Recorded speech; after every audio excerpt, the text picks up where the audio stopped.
A Ana Paula de Castro e o Sanderson Porto são os responsáveis pelo loft da Casa Cor.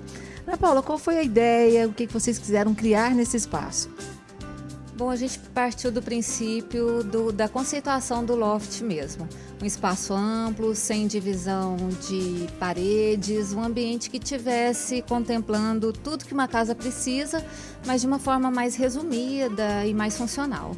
Então a gente partiu para essa história da origem do loft, que eram antigos galpões industriais que foram sendo ocupados para moradia, né? Então a gente parte desse princípio e a gente começa a criar um ambiente que ao mesmo tempo tem essa história do aspecto industrial, do galpão, mas com elementos de composição mais lúdica, de composição mais aconchegante, um ambiente mais aquecido. Em termos de materiais, o que você destacaria? Primeiro piso, que é um piso da Castellato, um piso cimentício, que remete ao piso de cimento queimado, porém é um piso mais resistente. Ele é um piso industrializado, então ele é muito mais resistente que um cimento queimado, ele não apresenta trinca e ele é mais fácil de executar na obra. Então a gente partiu desse princípio que a gente queria essa ideia do cimento, né, do concreto dentro do ambiente. Outro material que eu acho muito interessante é a utilização do seixo rolado nas paredes do que seria o banheiro do loft. Então a gente usa um material natural, que é o seixo mesmo, a pedrinha do rio, do fundo do riacho, e aplica na parede para conseguir esse aconchego, essa referência, que é tão importante, né, para a gente conseguir uma ambientação gostosa.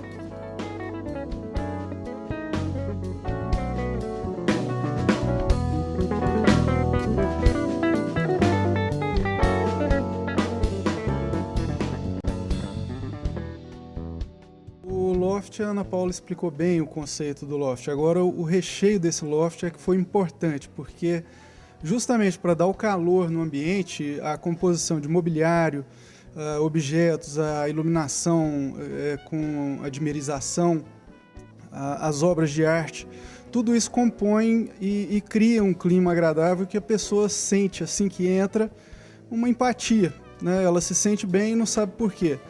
E dentro disso algumas coisas de uso pessoal, por exemplo, uma bicicleta customizada, uma bicicleta antiga, isso ajuda a criar uma situação que arremete à lembrança da pessoa que está vendo ou alguma situação mais agradável que vem à mente da pessoa. Por falar nessa bicicleta, a parede que está apoiada à bicicleta tem um material interessante que é um revestimento da Oca. É uma empresa que caracteriza pela preocupação com a preservação ambiental. Então, essa madeira é reaproveitada, ela na produção não deixa sobrar nada, a técnica de ranhura é executada na própria serraria e a tinta utilizada na composição, que fica parecendo uma pátina, é uma tinta desenvolvida pela própria empresa. Então, vocês veem que todo o ambiente ele parece que cria uma situação agradável em que a pessoa, assim que entra, já percebe e se sente bem. E o propósito de tudo é justamente isso, a boa arquitetura é criar uma boa sensação em todos os sentidos. E com personalidade. Isso é importante, isso aí a gente sempre tenta colocar a marca, né? Que o cliente pega, olha e fala, não, esse é o ambiente dos meninos. Sanderson, como é que é o relacionamento de vocês com a aldeia? Ou da aldeia com os profissionais de arquitetura e design de modo geral? Essa parceria é uma coisa que vem acontecendo ao longo do tempo e só vem sendo reforçada ao longo de todos os trabalhos realizados. A troca existe, tanto do escritório para a aldeia quanto da aldeia para o escritório. Eu acho que todo mundo aproveita. Agora, em termos de empresa, uma das empresas, uma das parceiras mais fortes do escritório. Os clientes têm total, apoio em todos os assuntos, em todas as questões. Então, eu diria que é uma empresa notável.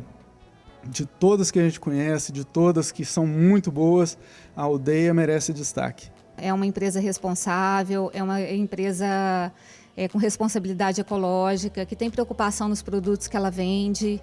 Então, a gente cresce, o escritório ganha, os clientes ganham, é muito bom.